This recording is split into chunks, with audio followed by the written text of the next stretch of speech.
What is up, my YouTube people? Northeast Ohio Sports Cards here for the Sunday morning little weekend review, touching on all the major sports, hitting on any major news that may or may not have happened, looking at the charts and graphs and percentages and all that fun stuff.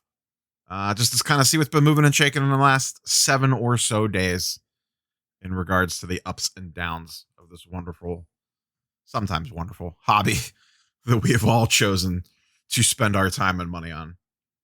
So before we dive in, you guys know the drill. YouTube stuff down below. Like, comment, sub, all that jazz. Once again, we'll be using Market Movers fairly exclusively today. If you would like to check that out, the link in the description below, with also a discount code for your first month in Market Movers. With all that being said, let's rock and roll. I'm not going to dive into the news that much this week. I have covered it a ton already. Pretty much all the news this week is the grading company stuff. See like my previous 3 to 4 videos prior to this one. If you have any questions about my various thoughts on all the grading changes from the PSA price increases or suspension of service, rather, the SGC price increases, and I am recording this early Saturday. So anything crazy that happens Saturday night, I will not know about, but there are rumors circulating, and I'm seeing some things on Facebook and some other places that SGC may be offering better rates to group submitters. So perhaps that $75 a card price is coming down, and maybe they're going to try to filter that business to group subs, but I don't have anything firm on that yet. We'll see what happens with that. Maybe I'll make an update video if there's enough to warrant it. So today we are not going to spend a ton of time on new stuff. Let's just dive straight into charts, graphs, and other things. Baseball season is basically starting, or has started. So I pulled up a little bit more baseball charts than normal. Football season, we are pretty much in buying mode for football right now, in my opinion. Most football is basically just going up. There's very little red on the football chart besides one particular player that we'll talk about. And modern basketball may be showing a pulse. Maybe showing a pulse on the old heart rate monitor. So, all right, let's rock and roll. First one on the baseball charts are Lou Bob, Tops Chrome, having a nice gain this week, up 17%. $27 change, ends the week at 185, started the week at 160. So you're seeing these last minute baseball buys for a lot of these players. The season's still a little too young. We're only basically 2.5 days in at the time of this recording. So a lot of prices haven't swung dramatically one way or the other yet based off performance, though we're starting to see a little bit of that. I would caution being overreactionary on baseball. It is a very long season. And we are in the very first 1% of it with a long way to go. So don't be chasing players just because they hit a home run or something crazy like that. But yeah, Lou Bob having a very strong week.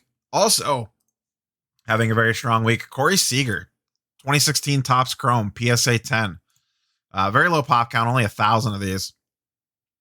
Is up 30% on the week from 230 to 300. Seeing a nice steady incline. You can basically see Lou Bob follows the same place. Lou Bob's a little more slightly incremental going up. Seager really took off the last couple days with the season starting. I don't know if this is a little bit of oh my God, the Dodgers are probably going to win the World Series, or he got a little pumped or what, but Seager seeing a very nice price increase on the week. Vlad Guerrero Jr., he's multiple of his. I could have pulled any number of his cards off the list today. I went with his Tops Chrome, only up 10%, which is about a $13 change from 150 to 165. But a lot of his stuff is up, and about the same thing, about 10 to 15%. His Topps Heritage was up. A couple of his other cards were up. So Vlad Guerrero Jr. continues to see some run. He had the whole best shape of his life thing this spring. He's the champion of showed up in camp in the best shape ever. We'll see if it translates into the season. I hope it does. I loved his dad. Vlad Guerrero was one of my favorite players growing up as a kid that was a non-Indian. The dude was just so fun to watch hit the baseball. It was just such a joy to watch him hit. Just golf swinging stuff out of stadiums left and right. Fun fantasy player to have back in the day.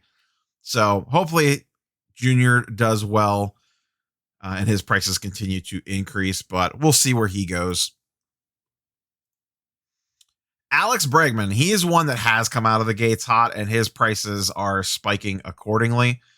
This is his Bowman Chrome, first Bowman 2016, that has seen the biggest rise. His other stuff, not so much, but this one's definitely gotten some run, up 38%. Started the week off at $77, ends the week off at 106. Extremely low population count on this, only 500 of them. So not a ton of these floating around out there. Dude looks like a stick in that picture compared to how he looks now. My Lord. Some of the Bowman Chrome photos are funny when you look at these guys. Juan Soto's the same way. He looks like a little kid in his, which I guess in that case, most of these guys are kids in some of their Bowman Chrome photos. But yeah, he looks like a 10-year-old at a Little League game. So Bregman, big winner on the week, and he has come out of the gates really hitting the ball well. Good old Gleyber Torres. Tops Chrome Psa 10, 1998, or I'm sorry, 2018. Tops Chrome. About 3,400 of these in a PSA 10 has seen good gains on the week. Started the week at 90, ends the week at 120. 33% change. We will see how the baseball market holds up. I'd be very curious. Like I talked about before, all the other sports, for the guys that did not see big run-ups prior to the season starting, did well. The guys that did see big price increases once the season started went down because they could not meet expectations. We'll see what happens. I'm very, very curious to track the big three's prices. Obviously, it's going to depend on how they play. But as we go throughout these weeks, basically for the big three, Tatis, Acuna, and Soto, their prices were about flat. A couple of them were up a few percentage points. A couple of them were down a few percentage points, but not enough to justify pulling their charts out. But I'm going to be curious to see how they do overall. They are slightly down like over the last 3 weeks, the big three in baseball. So we'll see if those prices continue to trend, level off, or if they pick back up again. Once again, now that the season started, play will determine some of that. Soto got a little cheated because of COVID stuff. So the Nationals have yet to actually play a game. Tatis has started kind of slow. And I haven't really seen Acuna do anything crazy. I think he had a couple hits the other night because I had him in DFS. Let's transition over to football. I ran this one out longer than 7 days. I went back almost a full 3 weeks. Watson. Mr. Deshaun Watson. The news continues to not be great on him, and actual criminal charges were filed this week, I believe. Since his peak in March, and I ran this back to March 13th, which was the peak of his prices at a little over $1,300, he is down 50% in, 20 days. He is down 51% in 17 days. Down to $634. Ouch. Ouch. This one's super risky. Eventually, it's going to get to the point people are going to buy him. I don't know where that point is. I'm not there yet, personally.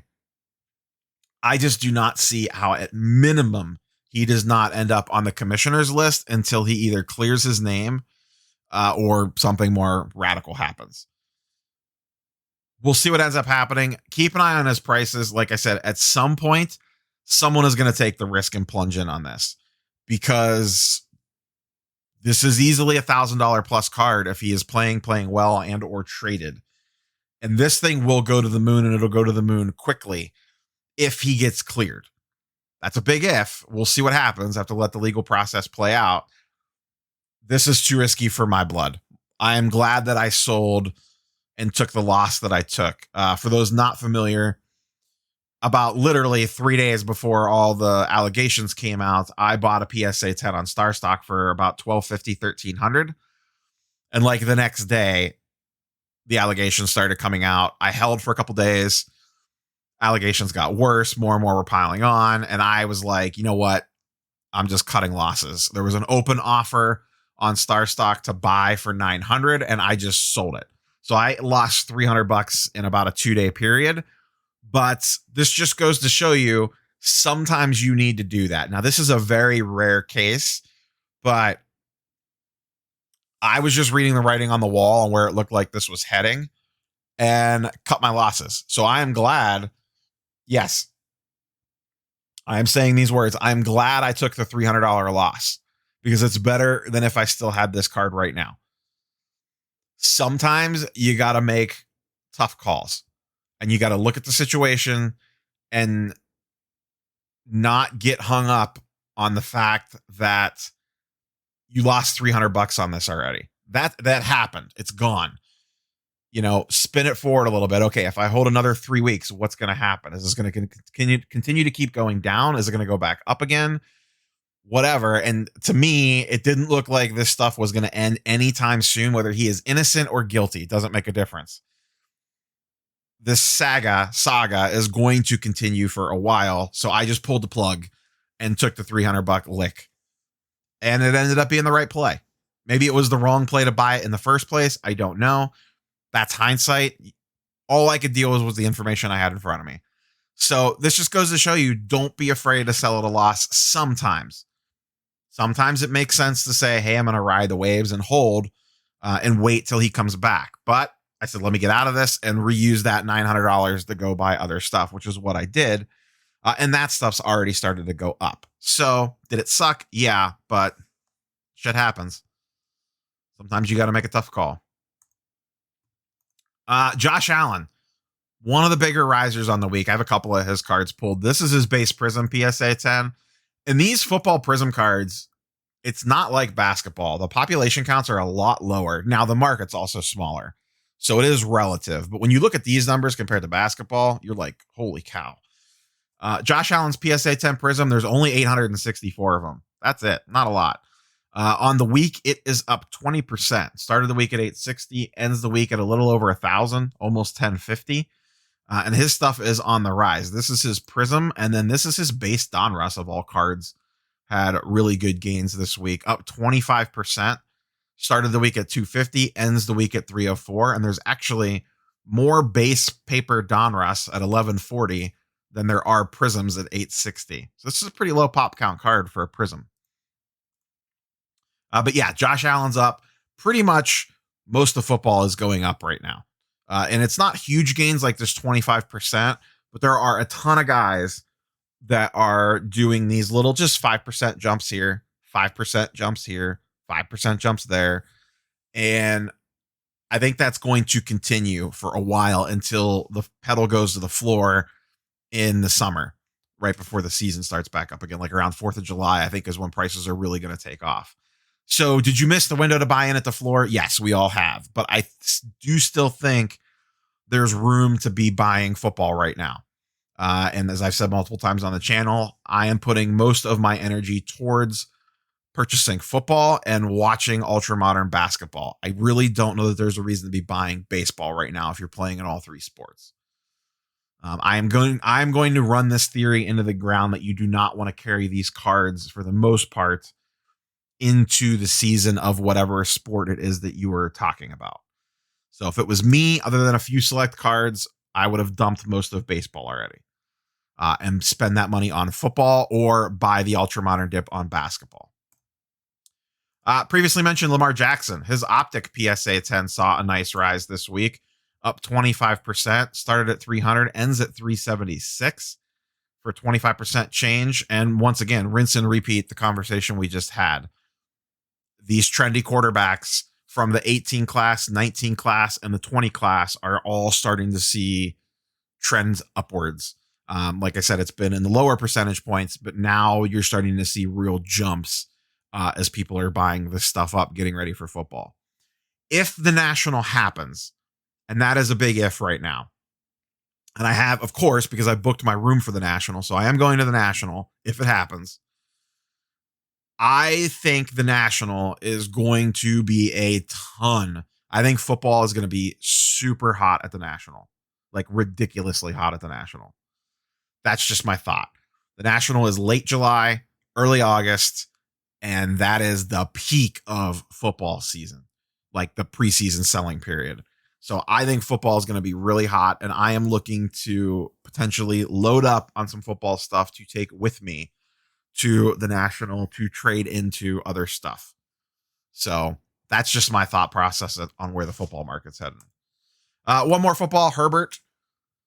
Good old Herbs, PSA 10 Prism, still pretty low pop right now at 650 because most of these are sitting at PSA, and these are going to be trickling back out. So this is a tricky one because there's not a lot of them on the market still, but it is going up. Up 10%, was at 900, up to 1,000. We'll probably continue on this path. More and more will hit the market, so demand needs to outpace supply. And I have to imagine, given the timing of 2020 Prism football, that a lot of these are sitting in that big glut of PSA orders that went in right before the price increase. So it's still going to be a while before these hit. I think a lot of people are going to be sweating PSA orders to get these back in time to sell in August, depending on how they sent them. We'll see. If you send it express and maybe regular, you have a chance, which you'd almost have to given the value of the card. So we'll see how that shakes out, but Herbert Prisms will continue to hit the market, but I do think it's also going to continue to creep up. Of this year's class, I've been buying a lot of Jalen Hurts on Star Stock specifically. He's not making a big move or anything this week, but Hurts is one of the guys that I like. But once again, I think any of these football quarterbacks or young hyped position players, you could be buying right now. Let's talk about basketball. I just pulled 2 players' charts, and then we'll give a brief market overview on what's going on. So let's talk about these 2 really quickly. Number 1 is Andre Drummond that I pulled out. He's up 65% on the week by going to the Lakers. He started the week at 286 and ends the week at 475. I don't know if you have any Drummond cards. It's a pop 137, but in general, if you have Drummond stuff, sell it as fast as you possibly can. Don't get cute and wait for the NBA playoffs. It's probably tripled in price this week, or at least doubled. Just sell it and move on to the next thing. If you get cute, you're going to get burned. So if you have higher end Drummond stuff, I would be looking to sell right now. I think this is your last chance for peak Drummond prices. The other one that's seen a big run up is Michael Porter Jr. Up 15%, $28 on his PSA 10 Prism, went from 190 to 217. I think this one could potentially keep going. The Nuggets look legit. Aaron Gordon looks like he's fitting in seamlessly. And that team could be on track to really close the second half of the season strong. And to the point that they could easily be the favorites, if they're not already the favorites for the Western Conference, depending on the health of the Lakers. If they make a deep run, his stuff's going to see really nice increases, I think, along with the Joker. Maybe Jamal Murray. The only thing that scares me on Jamal Murray is he is very up and down. If I'm investing in Nuggets, I'm buying MPJ and I'm buying the Joker. I'm not chasing Aaron Gordon. I'm not chasing Jamal Murray. That's just me particularly. I would rather put that money in the MPJ or the Joker. So, but I do think MPJ continues to have a lot of room to grow. He's been playing really well since their team has kind of reorganized itself post-trade deadline. Let's just talk briefly about the NBA market as a whole.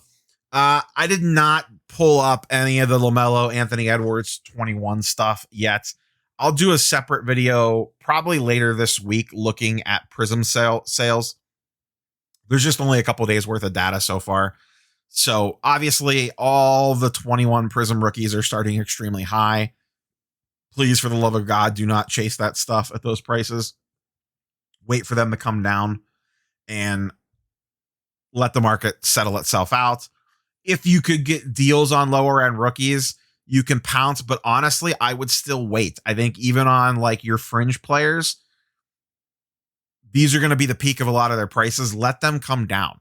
Give it another week or two. Let everyone else keep ripping wax and keep undercutting each other. This is Prism. It's not that rare. You know, unless you're talking about some first off the line numbered shimmer or something like that, this stuff's going to be easy to come by. So don't go freaking out. Same with the LeBron base Prism. Yes, it's a badass picture. It looks great. It's going to sell for a ton in a parallel. Do not overpay for the base. Do not do it. Someone asked me in my live stream on Saturday morning, do I think this is like the new chalk toss? And I could see this being the Lakers chalk toss. And for those of you that don't know what I'm talking about, I don't have a picture of it handy. It's LeBron imitating the Kobe dunk. It's a horizontal card. It absolutely does look gorgeous. It really does. But do not overpay for the base of this card. There will be tens of thousands of them.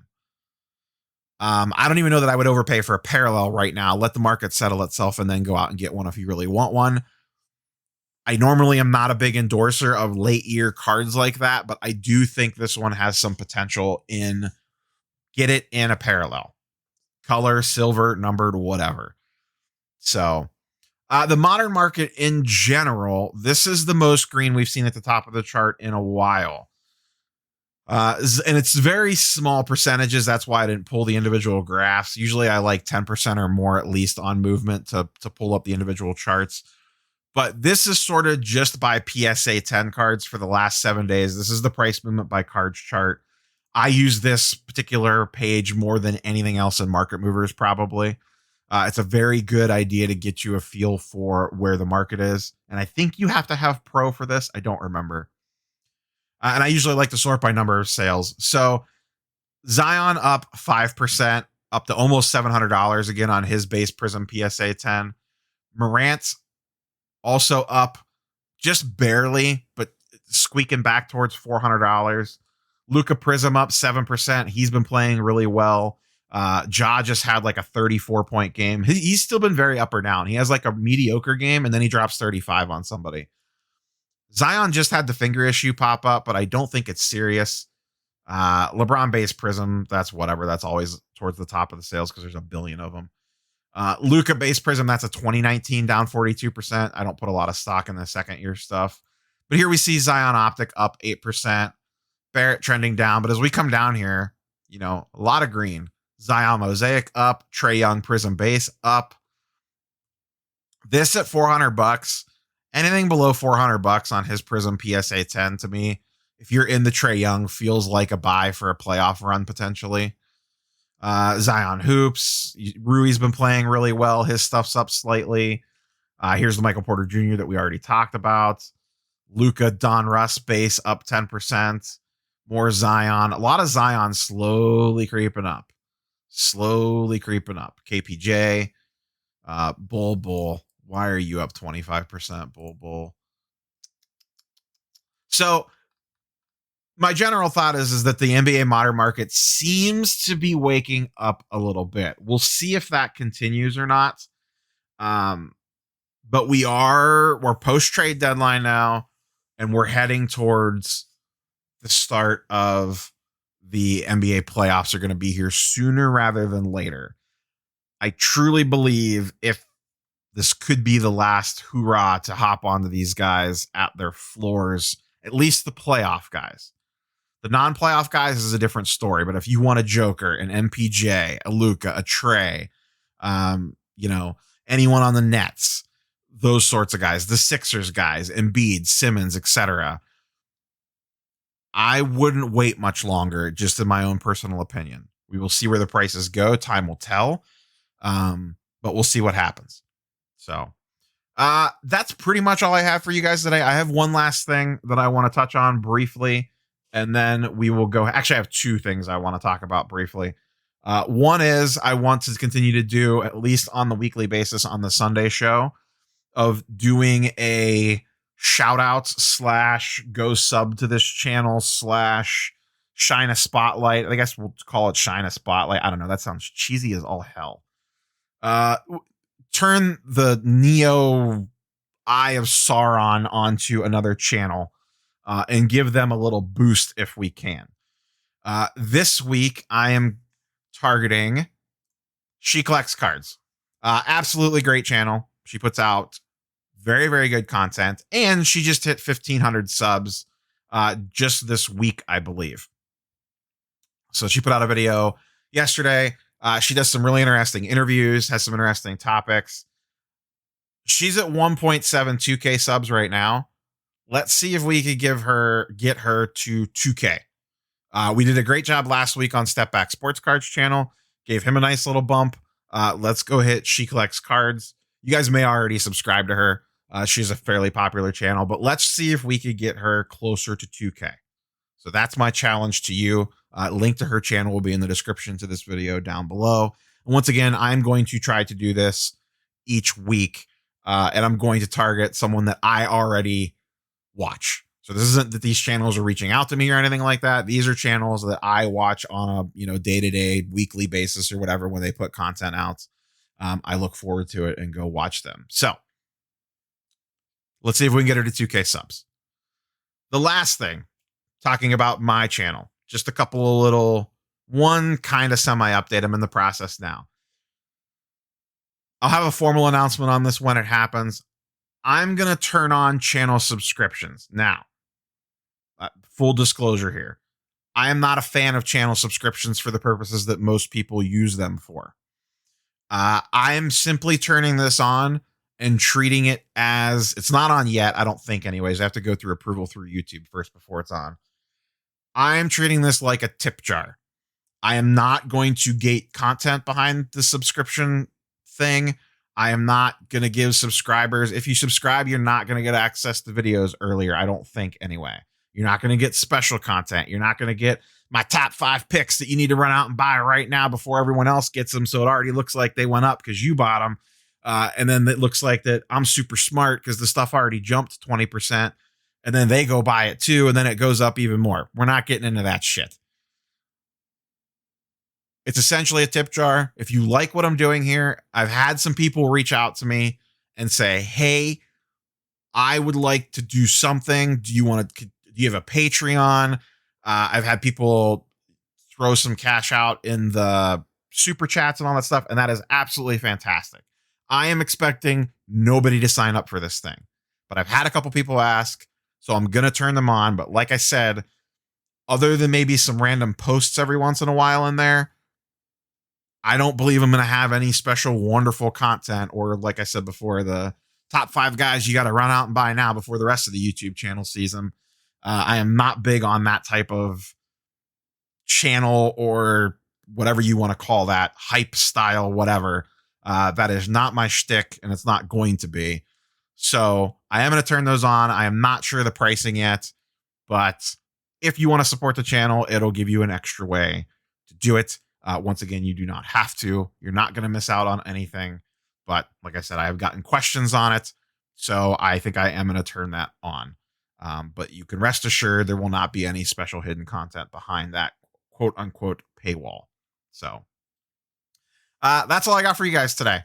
YouTube nonsense down below. Like, comment, sub. While you're down there, click the link to go check out SheCollectsCards, and let's see if we can get her over 2K subs. Peace.